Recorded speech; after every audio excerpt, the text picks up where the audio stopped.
ரஷ்யாவில் மருத்துவம் பயில சிறந்த ஒரு அரிய வாய்ப்பு. வெளிநாடுகளில் மருத்துவம் பயில சிறந்த முறையில் உதவுகிறது ஏஜே ட்ரஸ்ட் கல்வி குழுமம். தமிழகத்தில் புதிதாக பொறுப்பேற்றுள்ள அரசை உடனே விமர்சிப்பதை ஏற்க முடியாது என புதுச்சேரி முன்னாள் முதலமைச்சர் நாராயணசாமி தெரிவித்துள்ளார். புதுக்கோட்டை புவனேஸ்வரி அம்மன் கோயிலில் சுவாமி தரிசனம் செய்த பிறகு பேட்டியளித்த அவர் 6 மாதத்திற்கு பிறகு தவறு இருந்தால் காங்கிரஸ் கட்சியும் விமர்சிக்கும் என்று குறிப்பிட்டார்.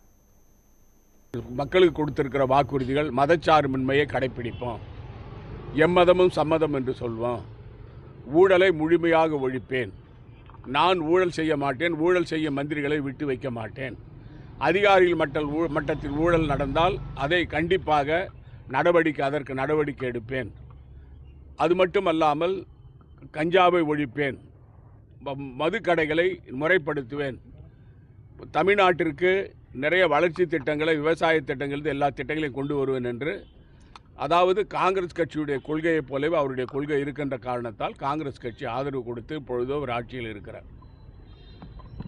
இதற்குள் அனைத்து இந்திய அண்ணா திராவிட முன்னேற்ற கழகம் மற்ற கட்சிகள் எல்லாம் அவரை விமர்சனம் செய்து ஆரம்பித்திருக்கின்றன. நாம் காலம் பிரித்திருக்க வேண்டும். ஒரு 6 மாத காலமாவது அவர்களுக்கு அவகாசம் கொடுத்து, அவர் ஆட்சியில் இப்போதுதான் வந்திருக்கிறார், வந்து 10 நாட்கள் 15 நாட்கள் ஆகிறது. அவர் நிர்வாகம் எப்படி இருக்கிறது என்று பார்த்து முடிவு செய்ய வேண்டுமே தவிர அனைத்து இந்திய அண்ணா திராவிட முன்னேற்ற கழகம் தொடர்ந்து விமர்சனம் செய்வதும் மற்ற கட்சிகள் விமர்சனம் செய்வதும் ஏற்றுக்கொள்ள முடியாத ஒன்று.